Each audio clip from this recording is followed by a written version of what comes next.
السلام علیکم لسنرز، آئیے احمد اقبال کی اس خوبصورت تحریر دوسرا سچ کا تیسرا اور آخری حصہ سنتے ہیں۔ میں سب کچھ کر سکتا ہوں، بلکہ کر چکا ہوں۔ میں نے تمہارا گھر ہی نہیں تمہیں بھی دیکھ لیا ہے۔ کیا؟ مجھے دیکھ لیا ہے تم نے؟ وہ چلائی۔ ہاں، جب تم اپنے شوہر کو لینے گئی تھی تو میرے پاس سے گزری تھی، میں پہلے سے وہاں موجود تھا۔ تم نے زرد رنگ کی ساڑی باندھ رکھی تھی جس پر نیلے پھول تھے۔ او مائی گاڈ، یہ تم نے کیا کیا؟ تم نے اپنا وعدہ توڑ دیا؟ اس نے واجبی سی شکایتی لہجے میں کہا۔ پھاڑ میں گیا وعدہ، اب میں تم سے ملنا چاہتا ہوں، پروفیسر نے کہا۔ یہ ناممکن ہے۔ میں ناممکن کو ممکن کر سکتا ہوں۔ شہاب نے اس کے رویے میں ناراضی نہ پا کے بڑا حوصلہ محسوس کیا۔ مگر کیسے؟ یہ سراسر پاگل پن ہے۔ تم جانتے ہو کہ اندر پرندہ پر نہیں مار سکتا۔ میرے پاس بہت طریقے ہیں۔ میں دیوار پھاند جاؤں گا، سر پر سلیمانی ٹوپی اوڑھ کے اس خوفناک مونچھوں والے محافظ کے سامنے سے گزر جاؤں گا، ورنہ گولی مار دوں گا اسے۔ وہ ہنسی۔ پاگل ہو گئے ہو تم؟ ہاں، اب تو ایسے ہی لگتا ہے مجھے، مگر اس کی ذمہ دار بھی تم ہو۔ تم نے ہی پہنچایا مجھے اس حال میں۔ مجھے بلا وجہ الزام مت دو۔ غالباً وہ خوش ہوئی تھی۔ دیکھو، تم چاہو تو مجھ سے ملنے آ سکتی ہو، شہاب نے لجاجت سے کہا۔ میں اس گھر سے باہر اکیلی نکل ہی نہیں سکتی۔ تم اس باڈی گارڈ کے ساتھ نکلو، کہو مجھے بازار جانا ہے، کچھ دیر شاپنگ کرنا، پھر کھانا کھانے کے لیے گورڈن کالج کے پیچھے والی سڑک پر سیور پلاؤ میں آ جاؤ۔ وہ میرے ساتھ رہے گا سائی کی طرح۔ ایسی کی تیسی اس کی۔ شہاب کا حوصلہ اور بڑھا۔ تم اوپر والے فلور پر آؤ جو صرف فیملی کے لیے ہے، وہاں اکیلا مرد نہیں جا سکتا۔ وہ نیچے کھڑا رہے گا، میں تمہیں اندر ملوں گا۔ وہ سوچ کے بولی، تم کیسے جاؤ گے اکیلے؟ میری فکر مت کرو، کل دوپہر میں تمہارا انتظار کروں گا۔ چائنا مارکیٹ میں ہے یہ ریسٹوران۔ میں نے دیکھا ہے، مگر شہاب، میں نہیں آ سکتی۔ تم کو آنا پڑے گا، شہاب نے کہا اور فون بند کر دیا۔ اب اس کے صبر کا نیا امتحان شروع ہوا۔ دن میں وہ کیمسٹ سے خواب آور گولی لایا تھا۔ اس نے وہ گولی پانی سے نکلی اور 1 گھنٹے بعد سکون کی نیند سو گیا۔ صبح وہ معمول کے مطابق کالج گیا، مگر دوسرا پیریڈ لیتے ہی ایک ضروری کام کے بہانے نکل گیا۔ اس کا دل پڑھانے میں بالکل نہیں لگ رہا تھا۔ واپسی پر اسٹاف روم میں اسے فریدہ مل گئی۔ فریدہ، تم مجھے اپنا دوست سمجھتی ہو نا؟ ہاں، فریدہ حیران ہوئی۔ بات کیا ہے؟ میں تمہیں لنچ پر اپنے ساتھ لے جانا چاہتا ہوں۔ وہ ہنسی۔ آج یہ عنایت کیوں میرے حال پر؟ اب تو منگنی شدہ ہو چکی ہوں۔ میں تم سے ڈیٹ نہیں کر رہا ہوں، تم میری محبوبہ نہیں دوست ہو۔ چاہو تو کل تم مجھے انوائٹ کر لینا۔ اس نے شہاب کو غور سے دیکھا۔ آخر یہ اچانک تمہیں لنچ کی کیوں سوچ گئی؟ میرا ایک پیریڈ باقی ہے ابھی۔ میں تمہیں بعد میں بتاؤں گا، پیریڈ پر لعنت بھیجو۔ اٹھو، اس نے کہا۔ یہاں جو سیور کا پلاؤ کباب ہے وہاں چلتے ہیں، میری گاڑی میں۔ فریدہ نے سر ہلایا اور اس کے ساتھ بیٹھ گئی۔ اوپر پہنچ کے شہاب نے 2 افراد کے لیے کھانے کا آرڈر دیا۔ اگر میں تمہارے ساتھ نہ کھاؤں، صرف تمہیں کھاتا ہوا دیکھتا رہوں تو کیا تم برا مانو گی؟ بہت برا مانوں گی، بلکہ اٹھ کے چلی جاؤں گی۔ اچھا تو سنو، اکیلا میں اوپر نہیں آ سکتا تھا، تمہیں ساتھ لانا اس لیے ضروری تھا کہ ابھی ایک لڑکی آئے گی یہاں اکیلی، اسے یہاں میری میز تک لے آنا، اس کے بعد تمہارا کام ختم۔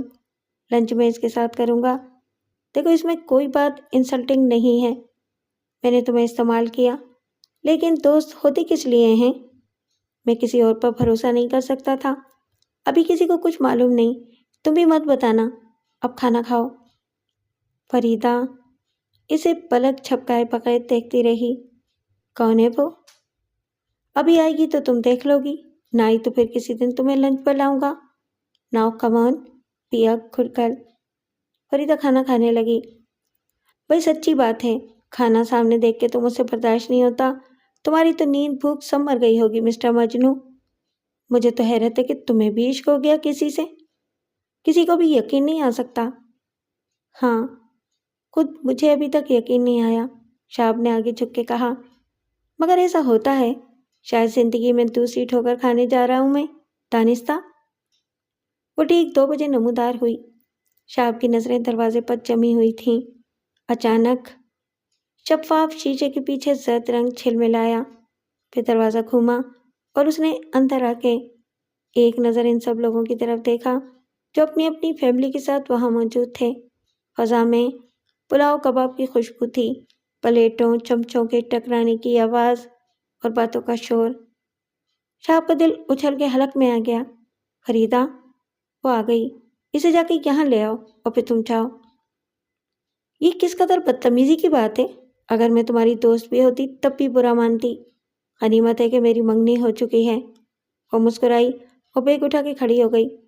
Thank you for the lunch, لڑکی اچھی ہے، تمہارے انتخاب کی داد دیتی ہوں۔ دروازے کے قریب کھڑی ہوئی اکیلی لڑکی پر سب کی نظریں مرتکز تھیں اور وہ یقیناً بہت آکورڈ محسوس کر رہی تھی۔ فریدہ نے قریب جا کے اسے ہاتھ ملایا۔ میرے ساتھ آئیں، اور اسے پروفیسر کی ٹیبل تک پہنچا کے بولی، اوکے شہاب، اب مجھے جانا ہی پڑے گا۔ اس نے جاتے جاتے آنکھ ماری اور ہنسی۔ وہ شہاب کے سامنے بیٹھ گئی۔ خاموشی کے چند لمحے وہ ایک دوسرے کی آنکھوں میں آنکھیں ڈالے بیٹھے رہے۔ تمہیں اتنا یقین تھا کہ میں آؤں گی؟ بالآخر اس نے کہا۔ دھمکی تو دی تھی میں نے، وہ مسکرا دیا۔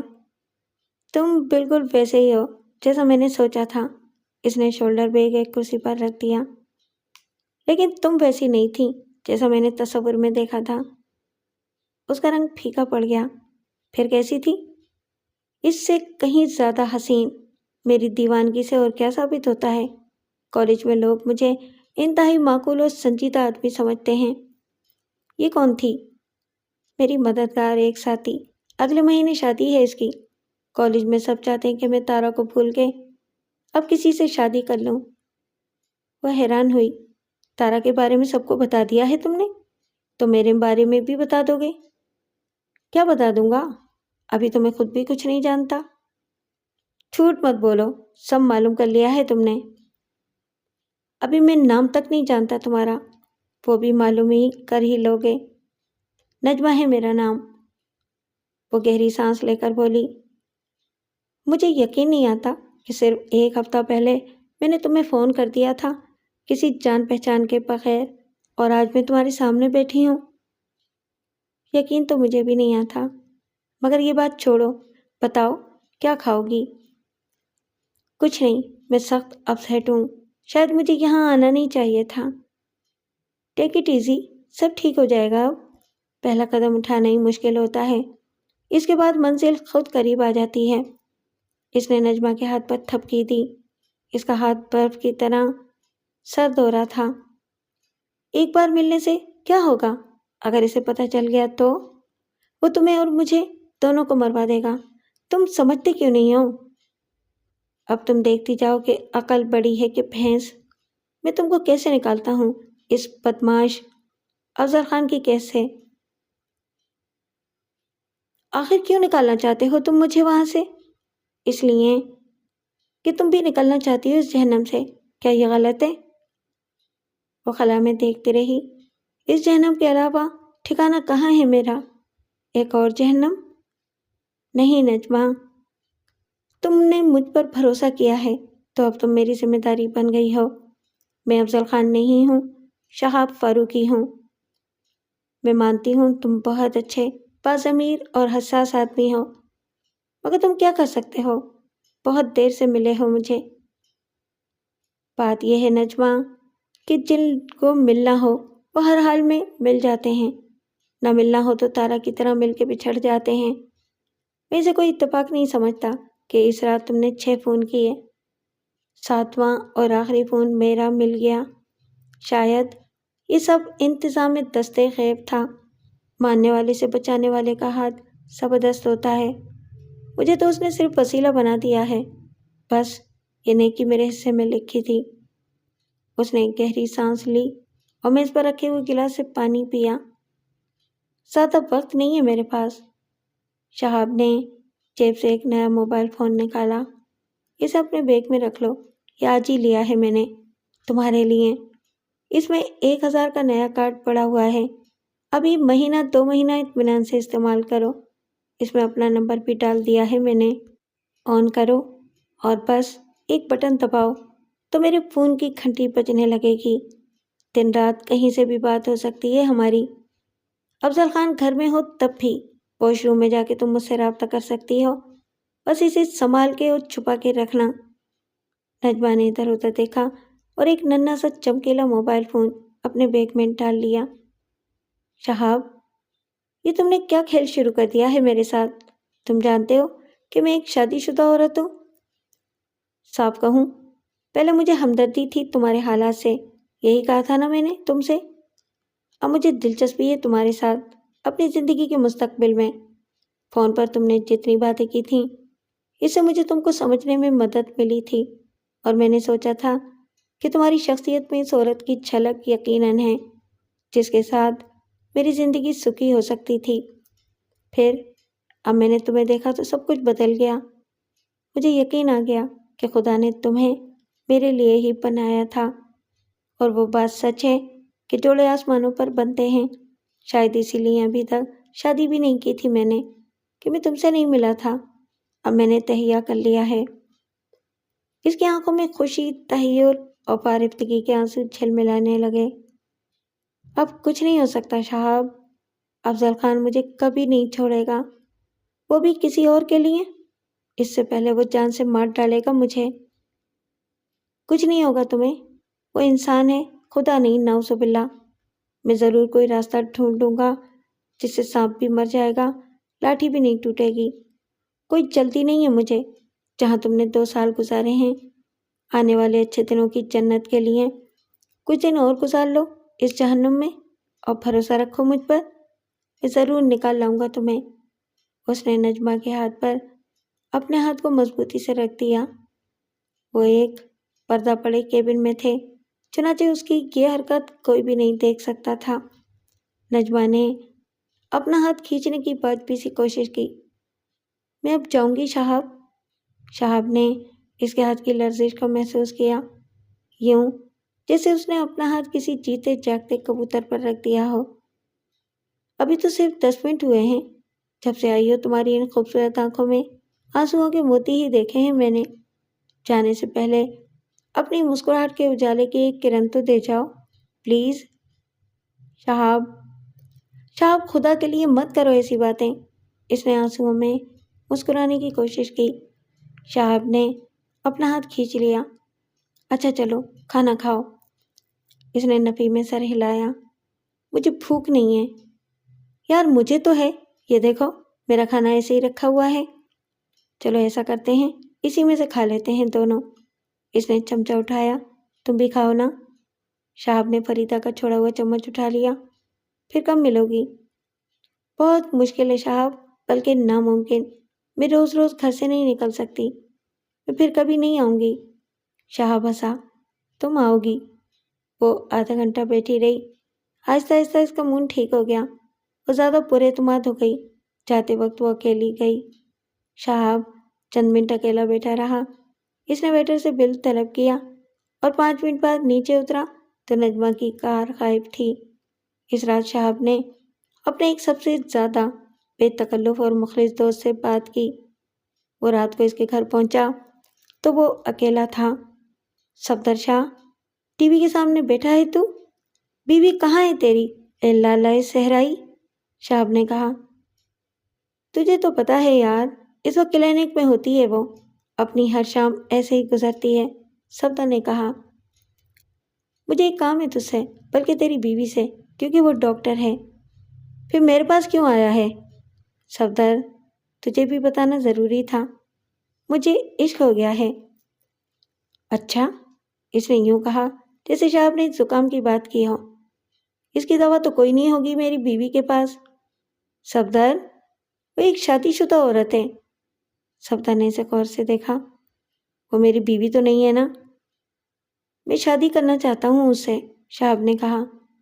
جہاں تک مجھے علم ہے، ایک عورت کو 2 شادیاں کرنے کی اجازت نہیں، ہم مرد تو 4 بھی کر سکتے ہیں بیک وقت۔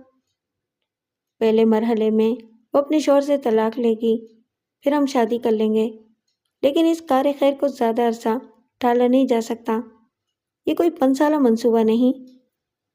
یار، میری بیوی اس معاملے میں تیری کیا مدد کر سکتی ہے؟ اگر تو چاہتا ہے کہ وہ تیری محبوبہ کے شوہر عرف رقیب روسیہ کے قتل میں تیری معاون ہو، تجھے کوئی زہر فراہم کر دے یا انجیکشن لگا دے اس کے، تو برادر پہلے مجھے ایک ایسی بیوی فراہم کر جیسی یہ ہے۔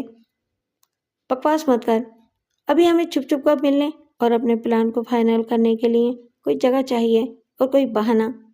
تیری بیوی دونوں فراہم کر سکتی ہے، کسی رسک کے بغیر، شہاب نے کہا۔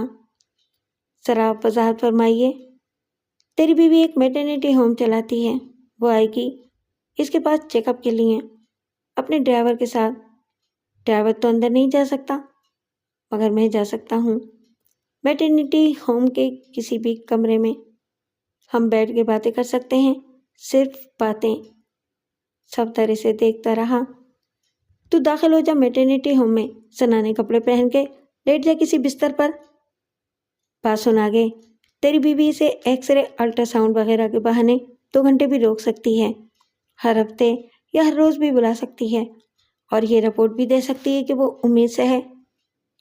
بچہ بھی فراہم کر سکتی ہے 9 ماہ بعد۔ اسے صرف ایک رپورٹ چاہیے تاکہ اس کے شوہر کو شک نہ ہو۔ 2 مہینے تو یہ ڈرامہ چل ہی سکتا ہے نا؟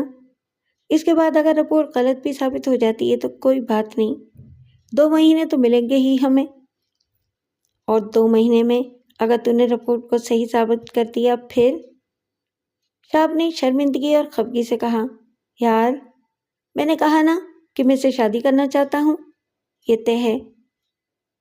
نجمہ جب پہلی بار اس سے ملنے میٹرنیٹی ہوم آئی تو وہ صفدر کی بیوی سلطانہ کے کمرے میں اس کی گھومنے والی کرسی پر اکیلا بیٹھا تھا۔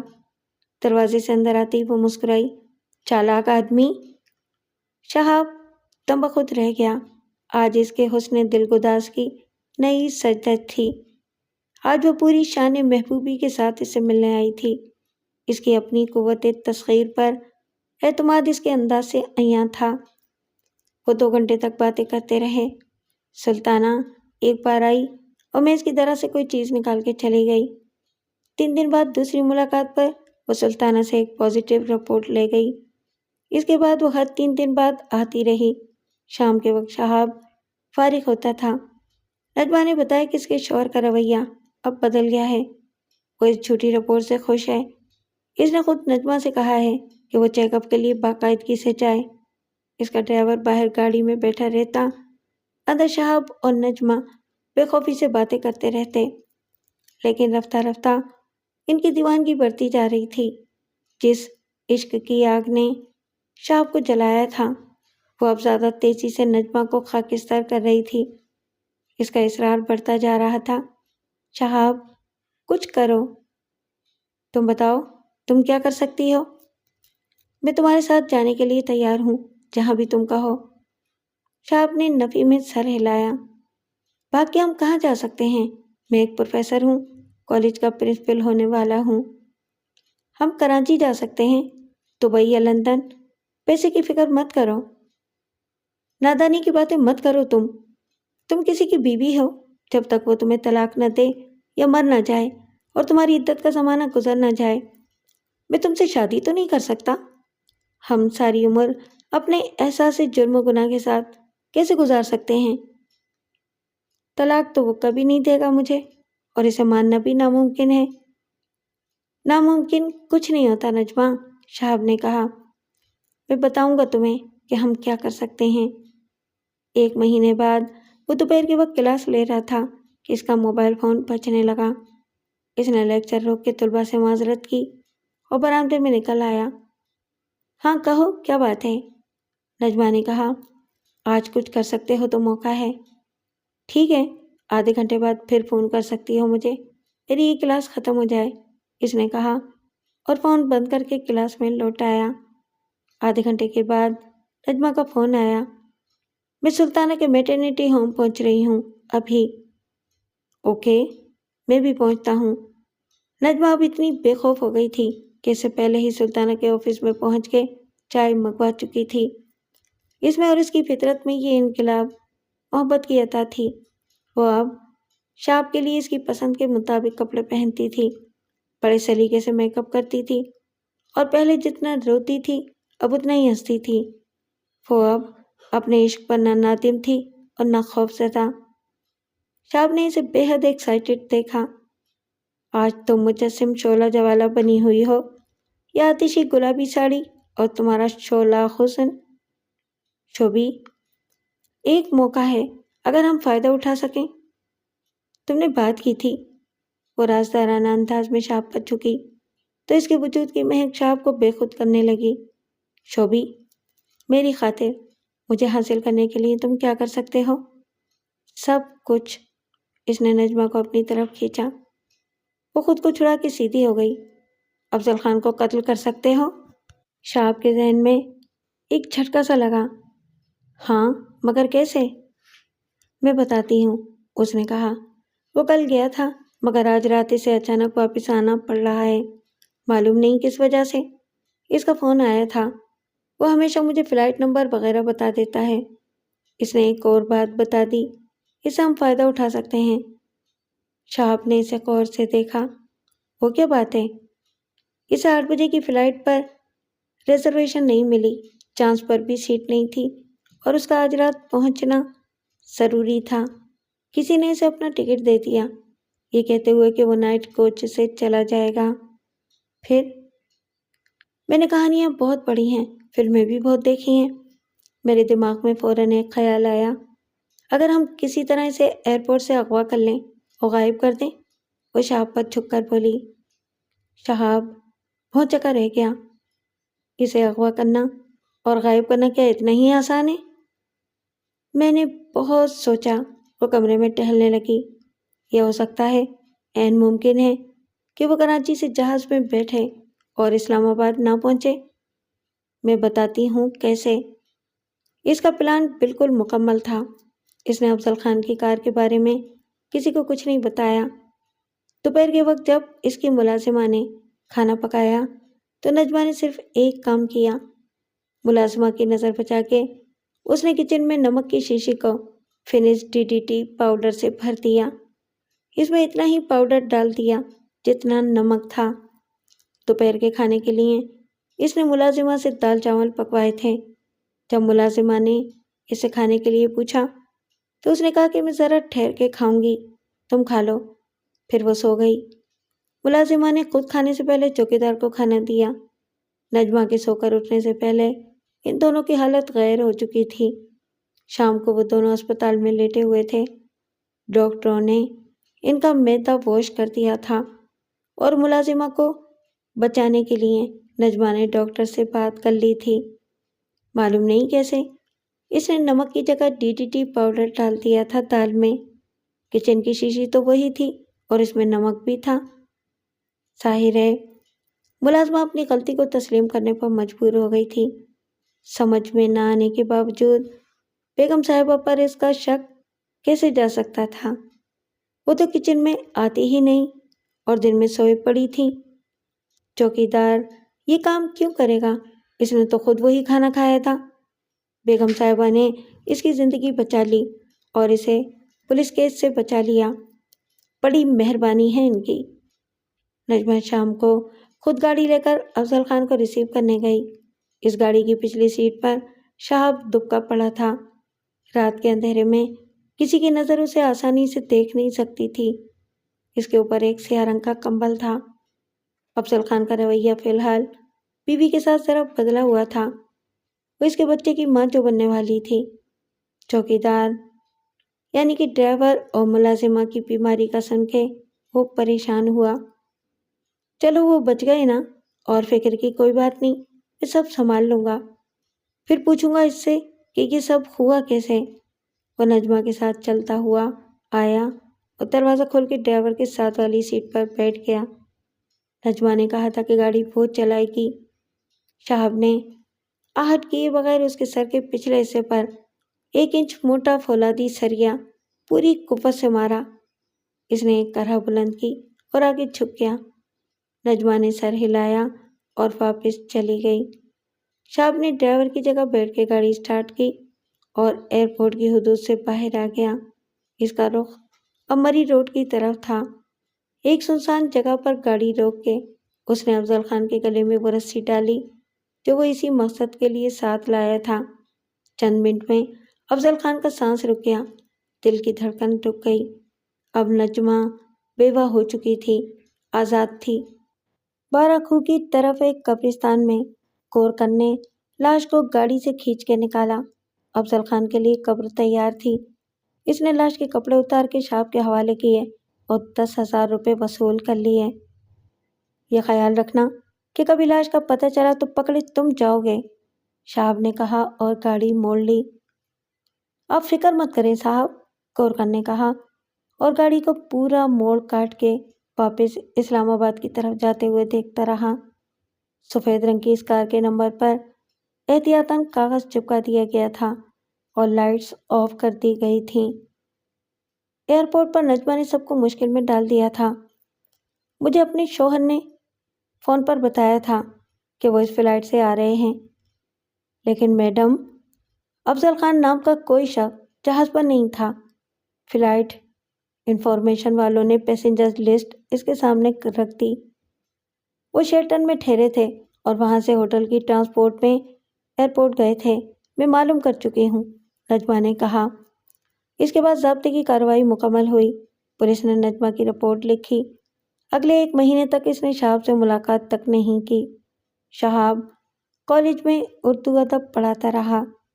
یہ قانونی نکتہ 1 ماہ بعد سامنے آیا کہ بیوہ ہو جانے کے باوجود نجمہ اس وقت تک بیوہ نہیں ہے جب تک اس کے شوہر کی موت ثابت نہ ہو جائے۔ وہ مرا نہیں تھا، غائب ہو گیا تھا۔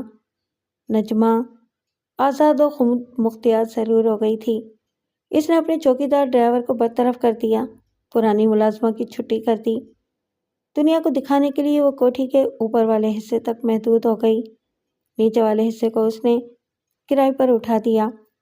افضل خان کی دولت جائیداد پر حق کی ملکیت حاصل کرنے کے لیے اسے 7 سال تک انتظار کرنا تھا کم سے کم۔ عدالت سے قانونی طور پر بیوہ ہونے کا سرٹیفکیٹ ملنے تک وہ بہت محتاط رہے۔ وہ کبھی کبھی سلطانہ کے میٹرنیٹی ہوم میں ملنے کے لیے ضرور آ جاتی تھی تاکہ کسی کو شک نہ ہو۔ ویکینڈ پر وہ کہیں چلے جاتے تھے۔ اگر شہاب رات کے وقت اس کے پاس ٹھہرتا تھا تو دیر سے جاتا تھا اور صبح سویرے نکل جاتا تھا۔ 7 سال پورے ہونے کے بعد بھی انہوں نے مزید 6 ماہ تک انتظار کیا۔ شہاب کے سارے دوست مایوس ہو چکے تھے جب اس نے اچانک ایک دن انہیں اپنی شادی میں مدعو کر لیا۔ یہ ایک ہوٹل میں منعقد ہونے والی تقریب تھی جس میں بہت کم لوگ شریک ہوئے تھے۔ اگلے دن دلہا دلہن ہنی مون منانے کے لیے روانہ ہو گئے۔ بالآخر انہیں اپنی منزل مل گئی تھی۔ سینٹرل جیل کے احاطے میں وہ قیدی نمبر 420 ہونے کی وجہ سے زیادہ مشہور تھا۔ اسے بھی قدرت کی ایک ستم ظریفی کے سوا کیا سمجھا جا سکتا تھا؟ قتل، چوری، ڈکیتی اور ہر قسم کے اخلاقی جرائم میں مرتکب ہونے والے ہزاروں قیدیوں کی اکثریت کے لیے وہ محض ایک نمبر تھا۔ ان بے شمار قیدیوں میں سے ایک جو قتل کے مرتکب ہوئے تھے، لیکن خوش قسمت تھے کہ عدالت عالیہ نے ان کی اپیل منظور کرتے ہوئے پھانسی کی سزا کو عمر قید میں بدل دیا تھا۔ اب اس کی آخری اپیل سپریم کورٹ میں دائر کی گئی تھی، لیکن اسے اپنی باعزت طور پر بری ہونے کی امید بہت کم تھی۔ اس کے خلاف کیس بہت مضبوط تھا۔ 3.5 کروڑ کی جائیداد کا وارث بننے کے لیے اس نے بڑی ہوشیاری سے جال پھیلایا تھا اور 42 سال کی عمر میں 37 سال کی ایک کروڑ پتی بیوی کو اپنی محبت کا یقین دلا کے اس سے شادی کر لی تھی۔ وہ ایک کالج کا پرنسپل تھا اور اپنی ماہانہ تنخواہ میں کسی پرتعیش زندگی کا متحمل نہیں ہو سکتا تھا۔ اس کے پاس ایک پرانی سی سوزوکی کار تھی جو اس نے شادی کے فوراً بعد اپنے کلیگ کے ہاتھ کوڑیوں کے مول بیچ دی تھی، کیونکہ اب اسے اس کی کوئی ضرورت نہیں رہی تھی۔ اس کے پاس بیوی کی بالکل نئے ماڈل کی شاندار ہونڈا سیوک جو آ گئی تھی۔ اپنا 2 کمروں کا چھوٹا سا فلیٹ چھوڑ کے جس میں اس نے مجرد زندگی کے 9 سال گزارے تھے، وہ نجمہ کی شاندار کوٹھی میں رہنے لگا تھا۔ اس کی دولت جائیداد پر قبضے کا پورا منصوبہ اس کے ذہن میں تھا۔ چنانچہ شادی کے فوراً بعد وہ ہنی مون کے بہانے بیوی کو کاخان اور ناران کی طرف لے گیا۔ حالانکہ وہاں جانے کا یہ کوئی موسم نہیں تھا، وہاں سخت سردی پڑنے لگی تھی اور اس موسم میں ٹورسٹ مری سے بھی رخت سفر باندھ رہے تھے۔ واپسی پر ایبٹ آباد سے سیدھا حسن ابدال کے راستے راولپنڈی آنے کے بعد وہ بیوی کو سیر کرانے کے بہانے نتھیا گلی اور مری کی طرف لے گیا، جو اس موسم میں ایک خطرناک راستہ تھا، خصوصاً رات کے وقت جب دھند بڑھ جاتی تھی۔ اپنے منصوبے کے مطابق اس نے نتھیا گلی سے مری کی طرف آنے میں دیر کی اور موقع پاتے ہی بیوی کو ایک جگہ نیچے کھائی میں دھکیل دیا۔ کچھ سیاسی اور تعلیم یافتہ قیدی اس کی حیثیت سے واقف تھے اور اسے پروفیسر یا پرنسپل صاحب کے معزز نام سے بھی یاد کرتے تھے۔ خود جیلر اس کے ساتھ مہربانی کا برتاؤ کرتا تھا اور اسے عام قیدیوں کی طرح جسمانی مشقت، ذلت اور مار پیٹ سے تحفظ حاصل تھا، مگر اسے کہیں بڑا اور خل ایسا جاری رہنے والا عذاب وہ تھا جو کسی کو نظر نہیں آتا تھا۔ جس زندہ میں وہ عمر قید کاٹ رہا تھا، اس سے زیادہ پراذیت اس کے احساس کا زندہ تھا، جہاں اس کی روح آگ کی طرح جلانے والے خیالوں کے شکنجے میں کراہتی رہتی تھی۔ وہ ایک زندگی تھی کہ رائے گاں گئی خوابوں کی من پسند تعبیروں کے پیچھے بھاگتے ہوئے بے وجود مسرتوں کے سراب تھے جو کھینچتے رہے کتابوں کے اور آگ پلٹتے پلٹتے ایک عمر بتا دی۔ ڈگریاں جو محض کاغذ کے پرزے تھیں، صرف ایک عزت دار فرض کی جانے والی نوکری دلانے کے سوا کسی کام نہ آئی۔ جو پڑھا تھا وہ سب اپنے بعد آنے والوں کو پڑھا دیا اور حافظ زر سے دور رہتے ہوئے اپنی خواہشات کو اپنی ماہانہ تنخواہ کے دائرے تک محدود کر دیا۔ اگر تقدیر سے کچھ مانگا تھا تو وہ نہ شہرت تھی، نہ دولت، اور نہ وہ عزت جس میں لوگ آٹوگراف مانگتے ہیں یا راہ چلتے ہاتھ اٹھا کے سلام کرتے ہیں اور ہر جگہ پہچانے جاتے ہیں۔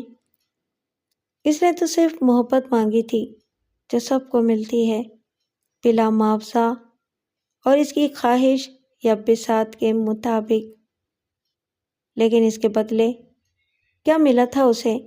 تارا آج کینیڈا میں اپنے 6 بچوں کے ساتھ زندگی کی گہما گہمی اور عیش و عشرت کی فراوانی میں یہ بھی بھولی ہوئی ہے کہ برسوں پہلے شہاب کے ساتھ جدائی کا کوئی سانحہ بھی گزرا تھا۔ اس کی ہر ڈگری ردی کاغذ کے پرزے سے بھی زیادہ بے وقت ہو گئی ہے، جسے ذلت و خواری کی ہوا اڑا لے گئی۔ سابق پرنسپل گورنمنٹ ڈگری کالج نے قیدیوں کی خلعت فاخرہ پہن لی ہے، جس پر اس کا نمبر 420 ہر لمحہ خندہ زن ہے، تحقیر کے ساتھ، تذلیل کے ساتھ۔ نجمہ ایک بے نشاں ہو جانے والی قبر کے اندر ہڈیوں کا ڈھانچہ ہو گئی ہے۔ یہ ثابت ہو چکا ہے کہ اس نے 3.5 کروڑ کی جائیداد کے لالچ میں نجمہ کو قتل کیا تھا۔ اصل حقیقت وہی ہے جو دکھائی دے، ثبوت رکھتی ہو، حالات و واقعات کی شہادت کے آئینے میں نظر آتی ہو۔ بجا کہے جسے دنیا، اسے بجا سمجھو، زبان خلق کو نکارہ خدا سمجھو۔ بس یہی سچ ہے، وہ سچ جس نے جذبات کی بنجر دھرتی سے نخل آرزو بن کے سر نکالا تھا اور نجمہ کے عشق سے گلستاں ہو گیا تھا۔ کس نے دیکھا؟ بے خواب راتوں میں اس کی طلب سے سلگتے لمحے کس نے دیکھے؟ ہجر کی پیاسی پرآشوب تڑپ کس نے دیکھی؟ برسوں پر محیط انتظار کے پر آزار شب و روز کس نے دیکھے؟ اور وہ سب کس نے دیکھا جو شہاب نے نجمہ کو پانے کے لیے کیا؟ تم افسانہ کیس کو کیا پوچھتے ہو؟ کیا مجنوں میں اتنا حوصلہ تھا کہ اپنے رقیب کا گلا گھونٹ سکتا؟ شیریں کے لیے فرہاد نے پہاڑ تو کاٹا، مگر بالآخر اپنی ہی جان لی۔ سرگشتہ خمار رسوم و قیود تھا۔ چنانچہ یہ جو افسانوی دنیا کے عالمی شہرت یافتہ عشاق ہیں، کہ ان میں سے کوئی کسی کالج کا پرنسپل ہوتا تو صرف ایک عورت کے لیے قاتل بن سکتا تھا اور قیدی نمبر 420 کی یہ وردی پہن کے جیل میں ذلت و اذیت کے ساتھ عمر قید کاٹ سکتا تھا؟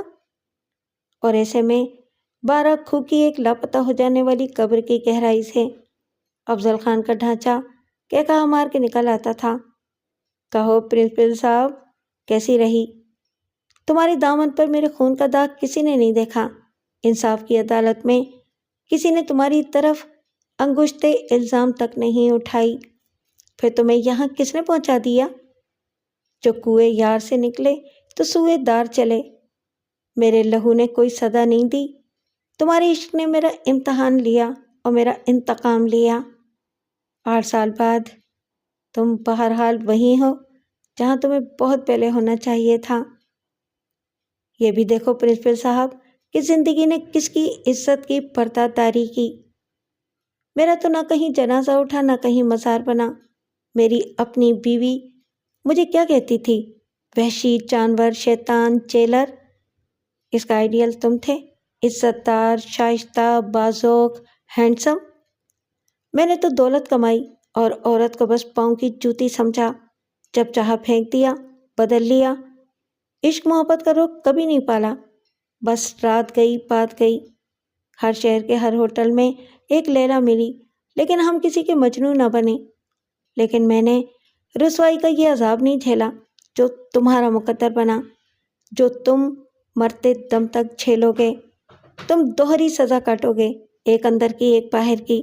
یہی میرا انتقام ہے اگر تم سمجھو تو۔ عمر قید کی میعاد پوری کرنے کے بعد بھی تم زندہ رہے تو تمہاری زندگی کے دامن میں پچھتاووں کے سوا کیا ہوگا، اور مرو گے تو تمہارے نامہ اعمال میں کردہ اور نہ کردہ گناہوں پر احساس پشیمانی کے سوا کیا ہوگا؟ پروفیسر گزشتہ رات سے دکھی کرنے والے خیالوں کی پرآسیب یلغار میں تھا، کیونکہ آج نجمہ کی برسی تھی۔ آج سے 1 سال پہلے آغاز سرما کا ایسا ہی اشکبار دن تھا جب اس نے سرد خانے سے لائی جانے والی نجمہ کی اکڑی ہوئی لاش کو زمین کی گہرائی میں غائب ہوتے دیکھا تھا، اور بڑے ڈرامائی انداز میں اچانک آسمان پر گھرے ہوئے بادلوں سے بارش اتر آئی تھی۔ یہ بارش سیدھی نجمہ پر گر رہی تھی اور اس کی قبر کے اندر ان اشکوں کی طرح ٹپک رہی تھی جو کسی کی آنکھ میں نہ تھے۔ اس کے گرد شاپ کے سارے دوست کھڑے تھے، وہ بھی جو کالج میں اس کے ساتھ پڑھاتے تھے اور وہ بھی جو اس کے عشق کے رازداں اور عینی شاہد تھے، فریدہ اور ڈاکٹر سلطانہ، وہ سب جن کو شاپ کی بے گناہی کا اتنا ہی یقین تھا جتنا اپنی زندگی کے لمحہ گزراں کا۔ وہ سب ہمدرد اور دکھی لوگ بے بس تھے۔ اس سے کالج کا چارج لے لیا گیا تھا کیونکہ اس پر عائد ہونے والے الزام کی تشہیر ہو گئی تھی، اخباروں میں اس کی تصویر شائع ہو چکی تھی، اور اگرچہ عدالت نے صرف 1 ہفتے کے لیے 2 لاکھ نقد اور 2 شخصی ضمانتوں کے عوض اس کی ضمانت قبل از گرفتاری منظور کر لی تھی، مگر یہ سب لاحاصل تھا۔ 1 ہفتہ ختم ہوتے ہی پولیس اسے ہتھکڑی لگا کے لے جانے والی تھی۔ اس کے خلاف تفتیش آخری مراحل میں تھی اور ایک مقامی ڈی ایس پی نے اسے صاف بتا دیا تھا کہ اس کے خلاف FIR میں قتل عمد کی دفعہ یقیناً شامل ہوگی۔ سیشن کورٹ میں اس کے خلاف قتل کے مقدمے کی سماعت میں سب سے اہم نکتہ پوسٹ مارٹم رپورٹ کا تھا۔ وکیل استغاثہ نے کہا، جناب والا، ملزم نے ایک خاص مقصد کے تحت ایبٹ آباد سے واپسی کا سفر نتھیا گلی کے راستے کیا۔ حالانکہ اس موسم میں رات کے وقت یہ راستہ قطعی محفوظ نہیں رہتا۔ اگر وہ دن میں سفر کرتا تو اسے راستہ صاف ملتا اور سڑک پر ٹریفک بھی ہوتی، مگر اس نے روانگی میں جان بوجھ کر تاخیر کی۔ وہ ایبٹ آباد سے سیدھا راولپنڈی جاتا تو 72 میل کا یہ راستہ 2 گھنٹے میں کسی دشواری کے بغیر طے کیا جا سکتا تھا۔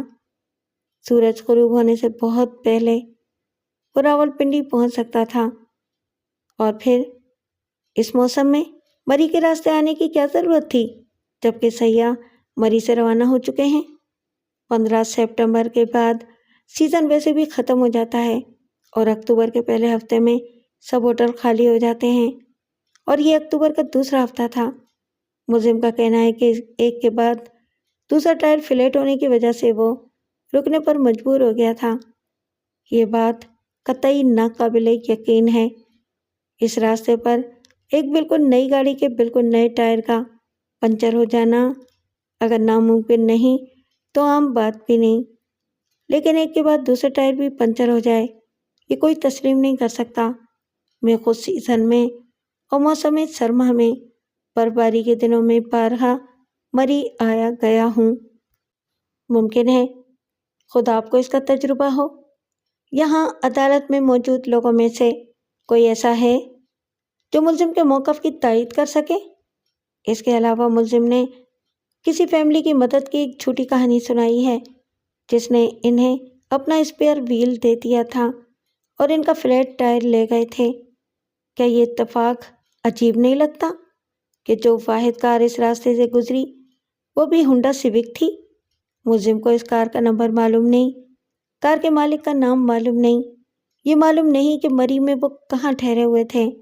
اس کا کہنا ہے کہ وہ معلوم کرنا بھول گیا تھا اور وہ جلدی میں بتانا بھول گئے تھے۔ پھر وہ اپنا ٹائر کیسے واپس لیتا؟ حقیقت یہ ہے کہ اس کا دوسرا ٹائر فلیٹ ہی نہیں ہوا تھا۔ یہ ساری کہانی سراسر جھوٹی ہے۔ اگر اس میں کوئی سچ ہوتا تو اخباروں میں ملزم کی تصویر شائع ہونے کے بعد اس فیملی کا کوئی ممبر اس کی صداقت کا گواہ بن کے سامنے تو آتا۔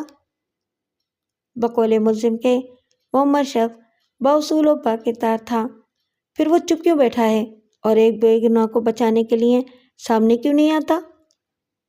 پھر ملزم کا کہنا ہے کہ اس کی بیوی نے بدہضمی اور پیٹ کی خرابی کی شکایت کی تھی۔ اس ہنی مون کے دوران میں وہ 24 گھنٹے ساتھ رہے ہوں گے، انہوں نے جو کھایا ہوگا ساتھ ہی کھایا ہوگا۔ پھر ملزم کا پیٹ کیوں خراب نہیں ہوا؟ ملزم کے بتانے سے بھی قاصر ہے کہ آخری بار انہوں نے جو کھانا کھایا تھا اس میں ایسی کیا چیز تھی جو خرابی پیدا کر سکتی تھی اور صرف اس کی بیوی نے کھائی تھی۔ اس کا کہنا ہے کہ وہ بیوی کی تکلیف دیکھ کر اس کے کہنے پر گاڑی روکنے پر مجبور ہوا تھا اور خود بیوی کو سڑک سے ذرا نیچے ایک چٹان پر چھوڑ کے آیا تھا جہاں وہ فراغت حاصل کر سکتی تھی۔ اس کے کہنے کے مطابق مقتولہ اس حد تک مجبور ہو گئی تھی کہ وہ گاڑی نہ روکتا تو اس کے کپڑے خراب ہو جاتے اور شاید گاڑی میں بھی غلاظت پھیل جاتی۔ لیکن جناب والا، یہ ایک بے بنیاد کہانی تھی۔ اس سفید جھوٹ سے ملزم کے اصل عزائم کھل کر سامنے آ جاتے ہیں۔ ملزم کا کہنا ہے کہ وہ اپنی بیوی کے پاس جلتی ہوئی ٹارچ چھوڑ کے واپس سڑک پر آ گیا تھا جہاں اس کی کار کھڑی ہوئی تھی۔ جب وہ دوبارہ وہاں گیا تو چٹان پر اس کی بیوی موجود نہیں تھی۔ پولیس نے ملزم کے ساتھ جائے واردات کا معائنہ کیا تھا اور جناب والا، ملزم کو اس چٹان پر کچھ نہیں ملا۔ حقیقت یہ ہے کہ ملزم نے مناسب جگہ دیکھ کر مقتولہ کو سڑک پر سے کھائی میں پھینک دیا۔ ممکن ہے اس نے منظر دیکھنے کے لیے یا پاؤں سیدھے کرنے کے بہانے نیچے اتر کے مقتولہ سے بھی کہا ہو کہ وہ اس کے ساتھ آ جائے۔ وہ قاتل کی نیت کو کیسے بھانپ سکتی تھی؟ اتنی گہری دھند میں دیکھنے کو کچھ بھی نہیں تھا، مگر دھند کا منظر بھی تو پہاڑی کے نشیب میں ایک قابل دید منظر سمجھا جاتا تھا۔ اس میں کوئی شک نہیں کہ مقتولہ کے سر پر چوٹوں کے کئی نشانات ہیں جو پتھروں پر سر لگنے سے آئے ہیں، مگر یہ عین ممکن ہے کہ ان میں سے ایک نشان کسی ایسے پتھر کا ہو جو قاتل نے اس کے سر پر مارا ہو۔ بلا شبہ مقتولہ کی لاش پر خون کے ساتھ اس کے کپڑوں پر عجابت کے داغ بھی ہیں، مگر یہ بھی ایک دردناک حقیقت ہے کہ انتہائی خوف اور دہشت میں ہر انسان کا پیشاب پخانہ خطا ہو جاتا ہے۔ ملزم کے اس بیان کی صداقت کا کوئی ثبوت نہیں ملا کہ اس کی بیوی نے اس چٹان پر بیٹھ کر اپنی تکلیف رفع کی تھی۔ جہاں تک قتل کے اسباب کا تعلق ہے تو وہ بہت واضح ہیں۔ جناب والا، ملزم 42 سال کا غیر شادی شدہ شخص تھا اور 20 سال تک لیکچرر رہنے کے بعد گریڈ 19 میں پرنسپل ہو گیا تھا۔ گریڈ 19 کی کل تنخواہ کتنی ہوتی ہے یہ آپ جانتے ہی ہیں جناب والا، اور ملزم کی حیثیت سے بھی یہ صاف ظاہر تھا اس کے بعد 2 کمروں کا چھوٹا سا فلیٹ تھا اور ایک پرانی چھوٹی سی FX گاڑی۔ اس کے برعکس مقتولہ کروڑپتی عورت تھی۔ اس کی جائیداد کی مجموعی مالیت 3.5 کروڑ سے بھی زیادہ بنتی ہے۔ اس جائیداد کا وارث کوئی نہیں تھا کیونکہ مقتولہ کی پہلی شادی ایک بزنس مین سے ہوئی تھی جو امپورٹ ایکسپورٹ کا کاروبار کرتا تھا اور یہ سب دولت در حقیقت اسی کی تھی۔ 2 سال بعد وہ غائب ہو گیا اور عدالت نے 7 سال بعد قانون کے مطابق اسے لاپتہ یا مردہ قرار دے دیا۔ اس کے بعد ہی مقتولہ اپنے شوہر کی وارث بنی۔ تب تک اس کی عمر 37 برس ہو چکی تھی اور اس زمانے میں قاتل نے اس سے راہ و رسم پیدا کی۔ مجھے بڑا اچھا ایکٹر ہے جناب، وہ سب جو پروفیسر شہاب عالم فاروقی کے دوست تھے اس کے عشق کے گواہ تھے، ان معاملات کے رازدار تھے، جو 7 برسوں کے صبر آزما انتظار کی کہانی جانتے تھے اور جو پروفیسر کے اعلیٰ کردار کی قسم کھا سکتے تھے۔ خاموش رہے۔ سر، زمین اور زن کے لیے کون کیا کر سکتا ہے کوئی نہیں جانتا۔ اس طرح تو ہوتا ہے، اس طرح کے کاموں میں پہلے بھی ہوتا رہا۔ بظاہر ایک کالج کے پرنسپل، اعلیٰ اخلاق و کردار کے مالک شہاب عالم فاروقی نے بھی اس عورت کے عشق میں مبتلا ہو کے ہی شادی کی تھی، مگر کہیں اس عشق کے پیچھے دل میں ہوس زر کی خواہش بھی کار فرما تھی۔ تو کون جانے، خواہشوں کا عکس تو کسی ایکس رے اور کسی بلڈ رپورٹ میں نہیں آتا۔ آدمی کے اندر کیا ہے، ایک معمہ ہے سمجھنے کا نہ سمجھانے کا۔ پروفیسر کے پاس اپنی صفائی میں کہنے کے لیے کچھ بھی نہ تھا، کوئی ثبوت نہ تھا اور کوئی گواہ نہ تھا۔ وہ عدالت کو یہ نہیں بتا سکتا تھا کہ عشق میں اس نے مجنوں و فرات کی طرح صحرا ہی نہیں چھانے تھے اور پہاڑی نہیں کاٹے تھے، اس سے کہیں زیادہ دیوانگی کے حوصلے کا مظاہرہ کیا تھا۔ وہ آگ کے دریا سے نہیں، سمندر سے ڈوب کے ابھرا تھا اور اب بھی گزر رہا تھا۔ اسے اپنی رسوائی منظور تھی، عشق کی رسوائی نہیں، چنانچہ وہ مہر بلب رہا۔ صرف واقعاتی شہادت کی بنا پر عدالت نے اسے سزائے موت سنا دی تھی۔ اس سے پہلے وہ جوڈیشل ریمانڈ پر جیل میں تھا۔ ضابطے کے مطابق اسے کال کوٹھی میں منتقل کر دیا گیا، جہاں سزائے موت پانے والے بہت سے قیدی امید اور نا امیدی کے مختلف مراحل میں اپنے روز و شب کا شمار کر رہے تھے۔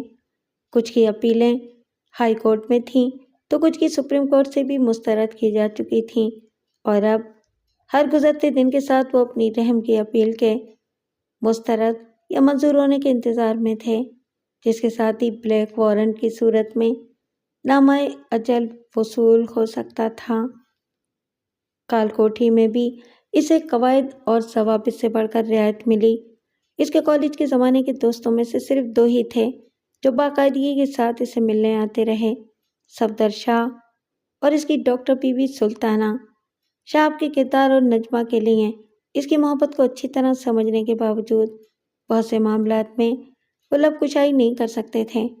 مثلاً وہ عدالت کو یہ نہیں بتا سکتے تھے کہ ان کے درمیان آشنائی کا سلسلہ کیسے استوار ہوا تھا اور کیسے انہوں نے 7 سال تک ان کی مدد سے چھپ چھپ کے اپنی محبت کے رشتے کو استوار رکھا تھا۔ نجمہ کے شوہر کی پراسرار گمشدگی کا معاملہ ان کے لیے بھی مشکوک تھا۔ صفدر شاہ نے ایک دن اپنی بیوی سے پوچھا تھا، کیا یہ بات تمہیں عجیب نہیں لگتی کہ افضل خان یوں اچانک غائب ہو گیا؟ عجیب بات تو ہے، ایک آدمی کراچی سے جہاز پر سوار ہوا اور اسلام آباد نہ پہنچے۔ صفدر شاہ نے کہا، یہ تو ناممکن ہے کہ اس نے راستے میں کسی جہاز سے چھلانگ لگا دی ہو۔ سلطانہ نے اپنی رائے دی، میرا تو خیال ہے کہ وہ کراچی سے جہاز میں بیٹھا ہی نہیں تھا۔ پولیس نے ہر پہلو سے تفتیش کر لی تھی، وہ واقعی کراچی سے جہاز میں نہیں بیٹھا تھا، اس کی ریزرویشن ہی نہیں تھی۔ مگر اس نے بیوی کو فوراً اطلاع دی تھی کہ وہ اس فلائٹ سے پہنچ رہا ہے۔ سلطانہ نے کہا۔ یہ تو صرف نجمہ کا بیان ہے۔ نہیں، پولیس نے ہوٹل سے بھی معلوم کیا تھا، وہ وہاں ٹھہرا تھا، اور اس نے ہوٹل والوں کو بھی یہی بتایا تھا کہ اسے 6 بجے والی فلائٹ سے اسلام آباد جانا ہے۔ ہوٹل کی ٹرانسپورٹ اسے ایئرپورٹ لے گئی تھی۔ پھر کیا وہ ایئرپورٹ پر غائب ہو گیا؟ صفدر شاہ نے کہا۔ شاید وہ ایسا ہی آدمی تھا، اس کے کاروبار میں غیر قانونی قسم کے کام تھے۔ بے شک وہ کبھی پکڑا نہیں گیا، مگر وہ اسمگلر تھا، اس کی ساری دولت ناجائز ذرائع کی آمدنی تھی۔ یہ تو ٹھیک ہے، سلطانہ نے کہا، ایسے لوگوں کے تعلقات اپنے جیسے ہی لوگوں سے ہوتے ہیں، وہ بھی خطرناک لوگ ہوتے ہیں، اور ان کی کاروباری دشمنی بھی ہوتی ہے۔ ممکن ہے کسی نے اسے اغوا کر لیا ہو، مگر اس کا نام مسافروں کی فہرست میں کیوں نہیں تھا؟ شاید وہ کسی وجہ سے نام بدل کے اور چھپ کے سفر کر رہا ہوگا۔ وہ ایک دن پہلے کراچی گیا تھا، اسے اچانک دوسرے ہی دن وہاں سے بھاگنا پڑا۔ اس کی وجہ تو ہوگی کوئی، صفدر شاہ نے کہا۔ یہی خیال تفتیش کرنے والوں کا بھی تھا۔ کیا تم اس سے اتفاق نہیں کرتے؟ سلطانہ نے کہا۔ یہ بات نہیں، بس ایسے ہی کبھی کبھی خیال آتا ہے کہ کہیں نجمہ اور شہاب نے کچھ نہ کیا ہو۔ یہ کیا بے وقوفی کی بات ہے، سلطانہ نے کہا۔ ناجائز تعلقات کی کہانیوں میں کوئی انہونی بات تو نہیں، صفدر شاہ نے کہا۔ نجمہ کے بارے میں مجھے کچھ معلوم نہیں۔ شہاب تمہارا کلیگ تھا، تم کیا رائے رکھتے ہو اس کے بارے میں؟ صفدر شاہ لاجواب ہو گیا۔ کوئی چشمدید گواہ بھی اس کے بارے میں یہ کہے کہ اس نے شہاب کو افضل خان کا قتل کرتے دیکھا تھا تو میں یہ بات نہیں مانوں گا۔ پھر نجمہ یہ کام کیسے کر سکتی ہے؟ وہ تو خود اپنے شوہر کو ریسیو کرنے کے لیے ایئرپورٹ پر موجود تھی۔ خود شہاب نے ایک ملاقات میں صفدر شاہ سے پوچھا تھا، یار ایک بات سچ سچ بتاؤ گے؟ تم سے جھوٹ بول کے مجھے کیا ملے گا؟ کہیں تم تو ایسا نہیں سمجھتے کہ افضل خان کے غائب ہونے میں میرا ہاتھ تھا؟ نہیں، لیکن بہت سے لوگ سمجھتے ہیں کہ بیوی کے آشنا کی مدد سے شوہر کو ٹھکانے لگا دیا گیا۔ خود پولیس کا بھی یہی خیال تھا، مگر اس کو کوئی ثبوت نہیں ملا۔ ثبوت کی بات مت کرو، اپنی کہو۔ میرا خیال ہے کہ تم کسی کو بھی قتل کرنے کی صلاحیت سے محروم ہو، خواہ وہ تمہارا رقیب ہی ہو۔ رہی بات نجمہ کی، تو وہ ایک طرح سے قید میں تھی، بالکل ہی بے بس تھی۔ تم دونوں نے اسے قتل کیا ہوتا تو افضل خان کی لاش بھی کہیں نہ کہیں ضرور مل جاتی، تم 7 سال انتظار نہ کرتے۔ شہاب نے کہا۔ تمہاری بات سے میرے دل کا بوجھ اتر گیا، لیکن کال کوٹھی کی تنہائی میں شہاب کے لیے اس کے احساس سے جرم و گناہ کا بار دگنا ہو جاتا تھا۔ دنیا مجھے کیا سمجھتی ہے اور میں کیا ہوں؟ اسے اپنی سزا برحق لگتی تھی۔ اس پورے کیس میں غلط صرف ایک چیز تھی کہ جہاں نجمہ کا نام لکھا ہوا تھا وہاں افضل خان کا نام ہونا چاہیے تھا، مگر یہ قدرت کا نظام انصاف تھا جس کے سامنے دنیاوی نظام کے سارے ضابطے اور سب دلائل بے مصرف تھے۔ اس کے وکیل نے شہاب کو یقین دلایا تھا کہ جس شک کا فائدہ اسے سیشن کورٹ نے نہیں دیا تھا وہ ہائی کورٹ میں ضرور حاصل ہوگا، اور اس کے خلاف کوئی یعنی شاہد نہیں تھا۔ ماتحت عدالت کے فیصلے کی بنیاد صرف واقعاتی شہادت تھی۔ اس بہت بڑے وکیل کا انتظام بھی اس کے پرانے دوستوں اور بہی خواہوں نے کیا تھا، جو عدالتی فیصلے کے باوجود اس کی بے گناہی پر یقین کامل رکھتے تھے اور یہ جان ہی نہیں سکتے تھے کہ اس کی یہ سزا در حقیقت اس پہلے جرم کی ہے جس میں اسے ملزم نامزدی نہیں کیا گیا تھا، جس میں اس کے ہاتھوں قتل ہونے والے کو صرف لاپتہ ہو جانے کی وجہ سے مردہ قرار دے دیا گیا تھا۔ وہ مسافر جو کراچی سے تو اسلام آباد کے لیے روانہ ہوا تھا مگر عدم آباد پہنچ گیا تھا، وہ پہلا سچ تھا جو ثبوت کا محتاج ہونے کی بنا پر جھوٹ تسلیم کر لیا گیا تھا۔ شاید اسے قدرت کے نظام انصاف سے ہی منسوب کیا جا سکتا تھا کہ ایک جھوٹ نے دوسرے سچ کا روپ ڈھال لیا۔ انصاف کی ترازو تو اندھے ہاتھوں میں تھی جو صرف انصاف کرتا تھا، مگر اس سچ کی بنیاد پر جو سچ ثابت کیا جا سکے۔ شہاب کو وکیل کے سارے دلاسے ایک پیشہ ورانہ ضرورت کا کھیل لگتے تھے۔ وہ سخت نا امیدی کا شکار تھا۔ اس نے وکیل سے یہ پوچھا تھا کہ اگر عدالت عالیہ نے اس کو رعایت دیتے ہوئے موت کی سزا کو عمر قید سے بدل دیا تو کیا ہوگا؟ وکیل اس سوال کا جواب اس کے سوا کیا دے سکتا تھا کہ پھر ہم سپریم کورٹ میں جائیں گے۔ شہاب جانتا تھا کہ ہائی کورٹ کے بہت کم فیصلے سپریم کورٹ سے مسترد ہوتے ہیں۔ عمر قید ہونے کی صورت میں اسے زیادہ سے زیادہ یہ فرق پڑے گا کہ کال کوٹھی سے نکال کے اسے عام قیدیوں کے ساتھ شامل کر دیا جائے گا۔ اگر قید حیات کے تمام ہونے سے پہلے اسے زندہ سے رہائی نصیب ہوئی تو وہ دنیا میں ایک اجنبی ہوگا، ایک سزا یافتہ مجرم۔ ہائی کورٹ نے اس کی اپیل منظور کر لی تھی اور اسے باعزت طور پر رہا کرنے کے احکامات صادر کر دیے تھے۔ یہ اس کے لیے یقیناً بڑے اطمینان کی بات تھی کہ اب وہ اپنی اس دنیا میں لوٹ سکے گا جہاں زندگی اس کی منتظر تھی۔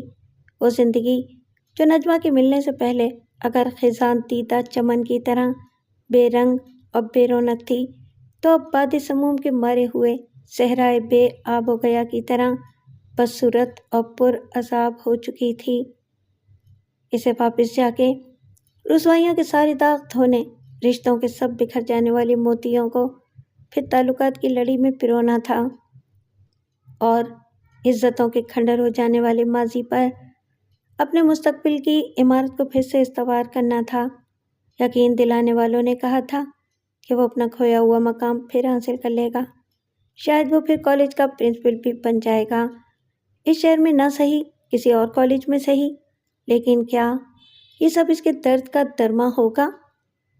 کہنے والوں نے تو یہ بھی کہا تھا کہ آخر اب اسے 15-20 ہزار روپلی کی کسی نوکری کی ضرورت ہی کیا ہے؟ 3.5 کروڑ کی عزت ان تمام ڈگریوں پر بھاری ہے جو اس نے 20 برس تک کتابیں پڑھ کے اور پھر 20 برس کتابیں پڑھا کے حاصل کی تھی۔ ارے یار، کوئی تارا یہ نجمہ نہ صحیح مس پاکستان کہلانے کے لائق ہر لڑکی خود چل کے اس کا ہاتھ تھامنے آئے گی اور اس کے گلے میں اپنی باہیں حمائل کر کے کہے گی، hello handsome, I love you. ابھی تو تم جوان ہو۔ سچ تو یہ ہے کہ مرد کبھی بوڑھا ہوتا ہی نہیں۔ لوگ کہتے ہیں ساٹا پاٹھا، بس دل جوان ہونا چاہیے، مگر اس سے بھی بڑا دوسرا سچ یہ ہے کہ 3.5 کروڑ کے ٹونک سے تو تم سے دگنی عمر کا بوڑھا بھی جوان نظر آتا ہے۔ چنانچہ سب لوگ اسے مبارکباد دے رہے تھے۔ عدالت نے اپنا فیصلہ ہفتے کو دیر سے صادر کیا تھا اور ضابطے کی کارروائی مکمل کرنے کے لیے عدالتی احکامات کے جیل حکام تک پہنچنے میں اتنی دیر ہو گئی تھی کہ اسے ایک اتوار کا دن اور جیل میں گزارنا پڑا۔ وہ ایک بینچ پر اکیلا بیٹھا زندگی کے ڈرامے کے اس آخری اینٹی کلائمیکس پر غور کر رہا تھا۔ ایک بندہ آہستہ آہستہ اس کی طرف بڑھا۔ میں یہاں بیٹھ جاؤں؟ شہاب نے مسکرا کے کہا، اس میں پوچھنے والی کیا بات ہے؟ وہ کچھ دیر اپنی ہتھیلیاں ملتا رہا اور یوں سامنے دیکھتا رہا جیسے کچھ کہنے کے لیے الفاظ جمع کر رہا ہے۔ وہ 30-35 برس کا جوان آدمی تھا مگر اس کی صحت بہت خراب تھی۔ تم کچھ کہنا چاہتے ہو؟ شہاب نے کہا۔ اس نے سر ہلایا۔ تم وہی پروفیسر ہو نا جس پر ابھی بیوی کو پہاڑ سے دھکا دے کر قتل کرنے کا الزام تھا؟ شہاب تلخی سے مسکرایا۔ سارا زمانہ یہی کہتا تھا مگر یہ غلط الزام تھا مجھ پر۔ سارا زمانہ وہ سچ نہیں جانتا تھا۔ کون سا سچ؟ شہاب نے اسے غور سے دیکھا۔ جو میں جانتا ہوں، اس نے ہمت کر کے کہا۔ میرا مطلب ہے کہ اس دنیا میں ویسے قیامت والے دن تو ہر سچ سامنے آ ہی جائے گا۔ سچ میں بھی جانتا ہوں۔ شہاب نے آہ بھری۔ نہیں، یہ دوسرا سچ ہے جو تم بھی نہیں جانتے پروفیسر۔ اس نے خلا میں دیکھنا جاری رکھا۔ دوسرا سچ؟ ہاں، مجھے معلوم ہے کہ تمہاری بیوی کو کس نے قتل کیا تھا۔ کس نے قتل کیا تھا؟ میں نے، وہ بولا۔ پروفیسر کا وہ شخص پاگل ہرگز نہیں لگتا تھا۔ تم کون ہو؟ جیل کے ریکارڈ میں لکھا ہے کہ میں ایک ڈاکو ہوں۔ میں نے ایک بینک کو لوٹنے کی ناکام کوشش کی تھی۔ اس میں میرا ایک ساتھی مارا بھی گیا تھا۔ مجھے 3 سال قید با مشقت کی سزا ہوئی ہے۔ مگر تم نے میری بیوی کو بتاتا ہوں پروفیسر۔ یہ تو مجھے یہاں کے معلوم ہوا کہ وہ تمہاری بیوی تھی جب میں نے تمہیں دیکھا۔ بہت پہلے میں نے تمہاری بیوی کی اور تمہاری تصویر اخباروں میں دیکھی تھی۔ پھر یہ بات تم نے پہلے کیوں نہیں بتائی؟ تمہارا مطلب ہے کہ میں نے خود تھانے جا کے رضاکارانہ طور پر اس جرم کا اعتراف کیوں نہیں کیا؟ ایسا کون کرتا ہے پروفیسر؟ لیکن اب تو تم رہا ہو جاؤ گے۔ عدالت نے تمہیں بے قصور قرار دیا ہے، اس لیے میں یہ دوسرا سچ تمہیں بتانے آیا ہوں، صرف تمہیں۔ کل کو تم نے مجھے عدالت کے کٹہرے میں کھڑا کرنے کی کوشش کی تو میں اسے صاف مکر جاؤں گا۔ پروفیسر پلک جھپکائے بغیر اسے دیکھتا رہا۔ اس روز میں نے ایک گاڑی میں سفر کرنے والے میاں بیوی کو لوٹا تھا۔ پہلے میں جیب کترا تھا، پھر چور بنا، اور اس کے بعد تجربے سے، پولیس کی سرپرستی سے اور صحبت سے ڈاکو بن گیا تھا۔ وہ میاں بیوی مری سے نتھیا گلی جا رہے تھے۔ شاید میں نے ہاتھ دے کے انہیں روکا۔ وہ شریف لوگ تھے کہ رک گئے، یہ سمجھ کے کہ میں کوئی ضرورت مند ہوں۔ میں نے گن پوائنٹ پر انہیں لوٹ لیا، عورت سے سارے زیورات اتروا لیے، مرد کی گھڑی لے لی۔ ان کے پاس 16,000 سے زیادہ نقد تھے۔ میں نے 2,000 چھوڑ دیے، پھر میں نے انہیں جانے دیا۔ میرا خیال تھا کہ مجھے ادھر یا ادھر جانے کے لیے کوئی سواری مل جائے گی، مگر جب کافی دیر ہو گئی تو مجھے خطرہ محسوس ہوا۔ وہ دونوں پولیس کے ساتھ واپس آ سکتے تھے، اور ایسا ہی ہوا بھی۔ میری قسمت اچھی تھی کہ میں ایک غار جیسی جگہ میں چھپ گیا تھا۔ سڑک پر چلتا رہتا تو پکڑا جاتا۔ پولیس نے جائے واردات کا معائنہ کیا اور ادھر ادھر مجھے تلاش کیا، لیکن ظاہر ہے کہ وہ محض ایک رسمی کارروائی تھی جس کا مقصد لوٹنے والوں کو مطمئن کرنا تھا۔ کوئی لوٹنے والا ڈاکو اتنا بے وقوف تو نہیں ہوتا کہ واردات کے بعد وہیں کھڑا رہے یا سڑک پر اکیلا چلتا رہے کہ آسانی سے پکڑ لیا جائے۔ ظاہر ہے جہاں میں نے انہیں لوٹا تھا وہاں انہیں خالی سڑک کے سوا کیا ملتا۔ وہ واپس چلے گئے۔ اس وقت تک رات بھی ہو گئی تھی اور سردی بڑھ گئی تھی۔ میں نے بہتر سمجھا کہ کوئی خطرہ مول نہ لوں۔ اپنی روانگی کو میں نے صبح ہونے تک مؤخر کیا اور رات گزارنے کے لیے کوئی پناہ گاہ تلاش کی۔ مجھے ذرا نشیب میں ایک خاصی محفوظ جگہ مل گئی جہاں میں اطمینان سے لمبی تان کے سو بھی سکتا تھا۔ سردی زیادہ تھی اور میرے پاس صرف ایک چادر تھی۔ میں بھوکا بھی تھا، لیکن مجھے رات بہرحال گزارنی تھی۔ اس محفوظ گوشے میں لیٹ کر مجھے نیند فوراً کیسے آتی؟ بھوک، سردی اور کیڑے مکوڑوں، سانپ بچھو کا ڈر، ان سب چیزوں نے مجھے بیدار رکھا۔ ابھی زیادہ دیر نہیں گزری تھی کہ میں نے ایک گاڑی کو وہاں رکتے سنا۔ پھر ایک مرد اور عورت کے باتیں کرنے کی آواز آئی۔ وہ میری طرف ہی آ رہے تھے۔ میں چوکنا ہو گیا۔ اس غار جیسی جگہ کے سامنے ایک ہموار چٹان تھی۔ وہ مرد اور عورت وہاں کھڑے رہے۔ ان کے پاس ایک ٹارچ لائٹ بھی تھی، مگر بہت جلد مجھے اندازہ ہو گیا کہ وہ میری تلاش میں نہیں تھے۔ عورت کا مسئلہ کچھ اور تھا۔ اس سے مجھے اطمینان ہو گیا اور میں دم سادے پڑا رہا۔ پھر اچانک میں نے عورت کو بالکل اپنے سامنے دیکھا، مشکل سے چند فٹ کے فاصلے پر۔ اس کی نظر مجھ پر نہیں تھی۔ آگے جھک کر نیچے جھانکے بغیر وہ مجھے دیکھ بھی نہیں سکتی تھی۔ میں حیران تھا کہ آخر وہ وہاں کیوں کھڑی ہے۔ پھر اس نے ٹارچ روشن کر کے چٹان پر رکھی اور میری طرف پیٹ کر کے کھڑی ہو گئی۔ جب وہ بیٹھنے لگی تو میں سمجھ گیا کہ وہ کیا کرنے والی ہے۔ اگر وہ مجھ سے 4 فٹ دور بھی بیٹھ جاتی تو کچھ نہ ہوتا، مگر یوں سمجھیں جیسے میں ایک کموڈ میں بیٹھا تھا اور وہ اوپر آ کے بیٹھ گئی۔ اب اگر میں کچھ نہ کرتا تو ساری غلاظت میرے اوپر آتی۔ آپ سمجھ رہے ہیں نا میری بات کو؟ میں ایک دم اٹھا اور میں نے بے اختیاری سے گالی بھی دی۔ الو کی پٹھی کہا تھا میں نے اسے۔ اللہ مجھے معاف کرے۔ وہ ایک دم ڈر کے بھاگی۔ اس نے مرد کو آواز بھی دی تھی، یعنی کہ تمہیں، لیکن بدحواسی میں پہلے تو وہ سیدھا آگے کی طرف گئی۔ اسے دائیں طرف مڑ کے بھاگنا چاہیے تھا۔ باہر آنے کے لیے میں نے اسے دھکا بھی دیا تھا تاکہ وہ سامنے سے ہٹ جائے۔ اسے ایک پتھر سے ٹھوکر لگی اور وہ منہ کے بل گئی۔ آگے چٹان کا ایک کنارہ غائب تھا۔ چٹانیں ٹوٹ کے گرتی رہتی ہیں۔ دائیں طرف چٹان 20 فٹ سے بھی زیادہ پھیلی ہوئی تھی۔ دھند اتنی زیادہ تھی کہ شاید اسے ٹوٹا ہوا کنارہ دکھائی ہی نہیں دیا۔ اندھیرا بھی تھا۔ وہ منہ کے بل گری تو خلا میں غائب ہو گئی۔ خاموشی کا ایک مختصر وقفہ آیا جس میں پروفیسر کی نظریں ایک پرانے منظر کو تصور میں دیکھتی رہی جو اس نے پہلے کبھی یوں نہیں دیکھا تھا۔ اس کے بعد تم جانتے ہو، تم اسے تلاش کرتے رہے، میں پھر اسی غار جیسی جگہ میں دبک گیا۔